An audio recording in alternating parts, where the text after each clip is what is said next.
দেওয়া হবে, বন্ধ করে দেওয়া হবে। আজকে সেই নবী পাক সাল্লাল্লাহু আলাইহি সাল্লামের শান আজমতের বিরুদ্ধে কথা বলা হয়। আজকে সেই নবী পাকের ইজ্জত হানি করে কথা বলা হয়। ফ্রান্সে আমার নবী পাকের শান মানকে লুণ্ঠিত করে, আমার নবী পাকের চেহারাকে বিকৃত করে, কার্টুন বানিয়ে ব্যঙ্গচিত্র করে, ওই ফ্রান্সের সরকারি সহায়তায় তারা প্রদর্শন করে আমার নবীর আরশচুম্বী সম্মানকে হানি করার অপচেষ্টা করছে। এ বাংলার মুসলমান, আমরা নবীর বিরুদ্ধে কোনো ষড়যন্ত্র মেনে নিব না, মেনে নিব না, মেনে নিব না। ঠিক কিনা বলো? দাঁড়িয়ে প্রমাণ করো। আল্লাহু আকবার।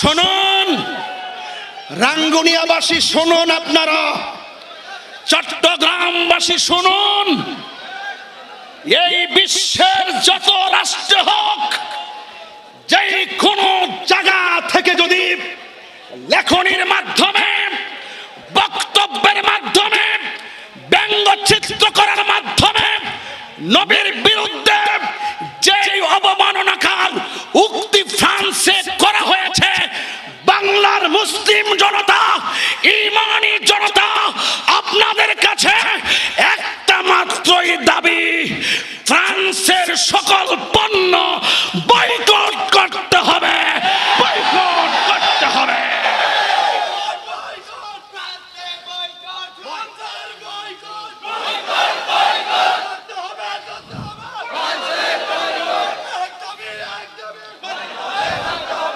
ঠিক কিনা বলুন?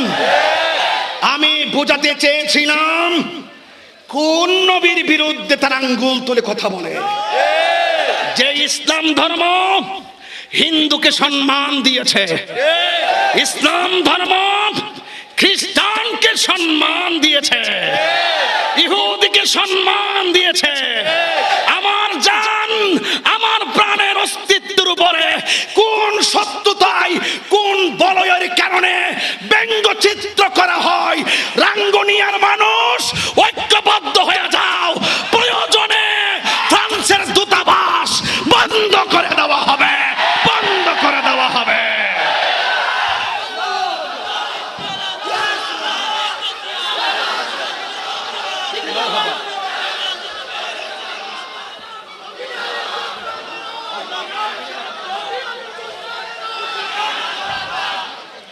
যদি গায়ে রক্ত থাকে, যদি গায়ে রক্ত থাকে, যদি ঈমানি চেতনা থাকে, আমি তাহিরের বিরুদ্ধে হাজার কথা বলেন, আমি মামলা করব না। কিন্তু আমার নবীর বিরুদ্ধে কথা বলবেন, আমি ছাড়ব না। আমার বাবার সম্পত্তি সব নিয়ে যান, আমি কথা বলবো না। নবীর আরশচুম্বী সম্মানের উপরে আঙ্গুল তুলে কথা বলবেন, আপনাকে ছাড় দেওয়া হবে না। ঠিক কিনা বলুন?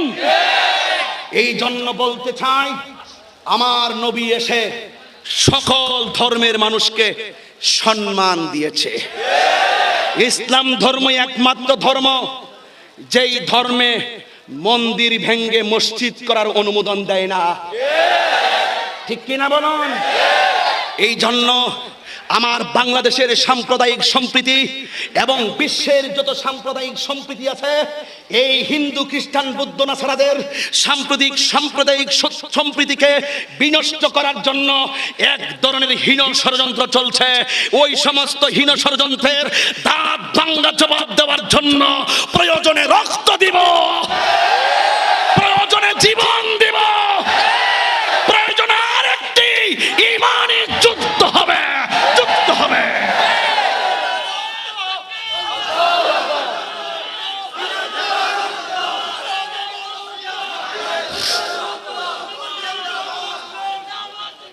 আল্লাহু আকবার, জোরে বলুন, আরো জোরে আল্লাহু আকবার। কি হবে বেঁচে থেকে, কি হবে বেঁচে থেকে অযথা বিদ্যা শিখে যদি না গড়তে পারি বাতিল মুক্ত সমাজটাকে। কি হবে বেঁচে থেকে অযথা বিদ্যা শিখে যদি না গড়তে পারি শোষণমুক্তহীন সমাজটাকে। কি হবে আকাশ ছোঁয়া বিলাস বহল বাড়ি গাড়ি না খেয়ে কত মানুষ পরপারে দিচ্ছে পারি। এই যুবক ছেলের আওয়াজ করে বলো ঠিক কিনা বলো। কি হবে আকাশ ছোঁয়া বিলাস বহল বাড়ি গাড়ি না খেয়ে কত মানুষ পরপারে দিচ্ছে পাড়ি। আজরাইল আসবে যবে মাটিতে পড়ে রবে, আজরাইল আসবে যবে মাটিতে পড়ে রবে, কোনো কাজে লাগবে না তোর বিল্ডিংটাকে। আরো জোরে বলো, আরো জোরে বলো। কি হবে বেঁচে থেকে অযথা বিদ্যা শিখে যদি না গড়তে পারি বাতিল মুক্ত সমাজটাকে। কি হবে আলেম হয়ে ইমাম সাজে সমাজেতে যদি না হক কথা উচ্চ সুরে না বলিতে। কি হবে আলেম হয়ে ইমাম সাজে সমাজেতে যদি না হক কথা উচ্চ সুরে না বলিতে। চাকরি বই করো যদি ছেড়ে দাও ওই না গদি, চাকরি বই করো যদি ছেড়ে দাও ওই না গদি। কি হবে ধোঁকা দিয়ে আল্লাহকে, কি হবে ধোঁকা দিয়ে আল্লাহকে, কি হবে ধোঁকা দিয়ে আল্লাহকে। কি হবে বেঁচে থেকে অযথা বিদ্যা শিখে যদি না গড়তে পারি মাদক মুক্ত সমাজটাকে।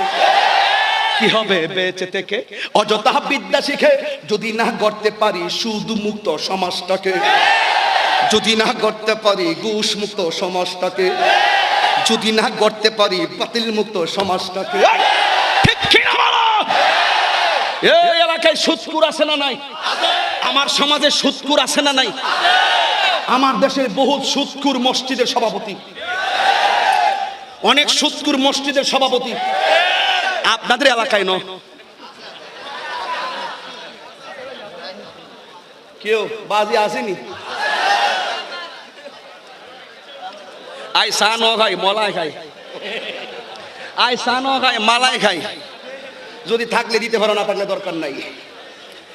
মসজিদের সভাপতি সুদখোর হতে পারবে না। তোমাদের আওয়াজ ছোট হয়ে গেছে, তোমাদের ঈমান দুর্বল।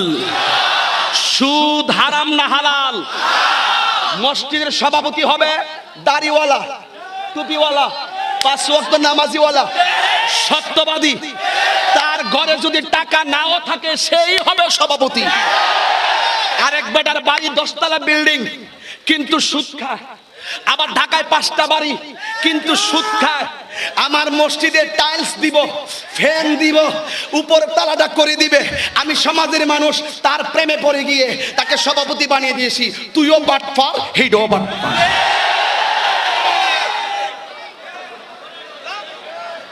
সুদখোর সমাজের শত্রু। এই সুদখোরকে সমাজ থেকে বয়কট করতে হবে। এই সুদখোরগুলো সমাজের দেন দরবারে খুব পাতনা। এরা ছাড়া সমাজের দেন দরবার চলেই না। প্রয়োজনে ঘরের দরবার ভাই মিলে সমাধান করবেন, কিন্তু হারামখোরের কাছে দায়িত্ব দিবেন না। এখন বলবেন যে হুজুর তাহলে ঘুষের কি অবস্থা? আর রশি ওয়াল মুরতাসি কালাহুমা ফিন্নার। যে বাটপার ঘুষ খাইব আর যে ঘুষ দিব দুটোটাই জাহান্নামের আগুনে জ্বলবো। মাদক আসেনি রে? এই রাঙ্গুনিয়া বাবা আছে, ইয়াবা আছে। জবান দিয়া 3 বার আল্লাহরে ডাক দিয়ে বলো আল্লাহ